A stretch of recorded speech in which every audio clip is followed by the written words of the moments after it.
आप देख रहे हैं टुडे न्यूज़ 24। मोदी 3.0 कैबिनेट में किससे मिलेगा कौन सा मंत्रालय?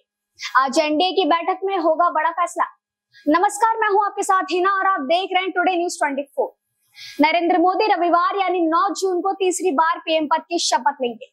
पीएम मोदी के लगातार तीसरी बार शपथ लेने से पहले एनडीए के नव निर्वाचित सांसद कैबिनेट मंत्रियों की सूची को अंतिम रूप देने के लिए आज अहम बैठक होगी, जिसमें तय होगा कि कौन कौन मंत्री पद की शपथ लेगा। रविवार को शाम 7:15 पर पीएम मोदी और उनकी नई कैबिनेट के सदस्यों का शपथ समारोह राष्ट्रपति भवन में आयोजित किया गया है।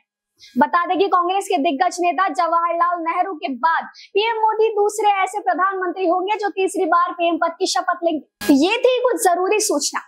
अब आइए जानते हैं कैबिनेट में किसे मिलेगी जगह। सूत्रों के मुताबिक शिंदे शिवसेना को एक कैबिनेट और एक राज्य मंत्री पद मिल सकता है। फिलहाल अभी सिर्फ एक कैबिनेट मंत्री बनाया जा सकता है और इसके लिए 3 नाम आगे किए गए हैं, जिसमें प्रताप राव जाधव का नाम है जो 7 बार के विदर्भ के बुल्ढाना से सांसद रहे हैं। दूसरा नाम श्रीरंग बारने का है जो तीसरी बार पश्चिम महाराष्ट्र मावल से जीते हैं। तीसरा नाम संदीपन घुमरे का है जो पहली बार औरंगाबाद से जीते हैं। इसके अलावा एनसीपी अजीत के एक सांसद को मंत्री पद मिल सकता है, जिसमें प्रफुल्ल पटेल का नाम सामने आ रहा है जो राज्यसभा से सांसद है। एनडीए की आज की बैठक बेहद अहम होने वाली है। दरअसल लोकसभा चुनाव 2024 में बीजेपी ने 240 सीटें जीती, लेकिन बहुमत के आंकड़े से 32 सीटें पीछे रह गई। अब चुनाव में बहुमत से दूर भाजपा 4 सहयोगियों के समर्थन से एनडीए गठबंधन की सरकार बनाने जा रही है।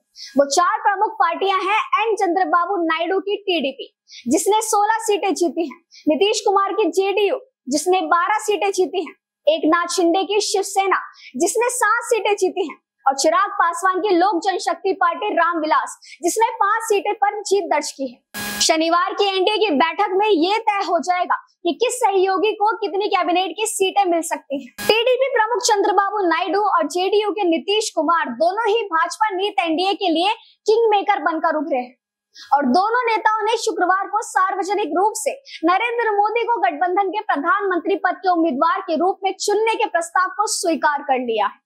पता चला है कि उन्होंने इन अटकलों के बीच पीएम मोदी को लिखित समर्थन भी दिया है कि विपक्षी नेता दावा पेश करने के लिए उनसे संपर्क कर सकते हैं। आइए जानते हैं कि भाजपा से क्या डील हुई है नीतीश और नायडू की। समर्थन देने वाली चारों राजनीतिक पार्टियां केंद्र में प्रमुख पदों के लिए लगातार प्रयास कर रही हैं। महाराष्ट्र के मुख्यमंत्री एकनाथ शिंदे का शिवसेना गुट और चिराग पासवान की एलजेपी प्रमुख मंत्री पद की मांग कर रही है, लेकिन दूसरी तरफ विपक्षी इंडिया गठबंधन भी काफी मजबूत है। इस बीच इंडिया गठबंधन ने इस बार के लोकसभा चुनाव में भाजपा को कड़ी चुनौती दी और सभी एग्जिट पोल को खारिज कर शानदार जीत हासिल की। विपक्ष 2014 में मोदी लहर के सत्ता में आने के बाद पहली बार इतना मजबूत दिखा है। विपक्षी गठबंधन को कुल 232 सीटों पर जीत मिली, लेकिन वो भी बहुमत से बहुत पीछे रह गए, यानी 272 में से 40 सीटें कम। इस लोकसभा चुनाव में विपक्षी गुट इंडिया गठबंधन का नेतृत्व करने वाली कांग्रेस ने 228 सीटों में से 99 सीटें हासिल की। तो आपको क्या लगता है कि मोदी जी किसको कौन सा मंत्रालय सौंपेंगे? हमें कमेंट करके जरूर बताइएगा और हमारे चैनल टुडे न्यूज़ 24 को सब्सक्राइब करो और लाइक करना बिल्कुल ना भूलें।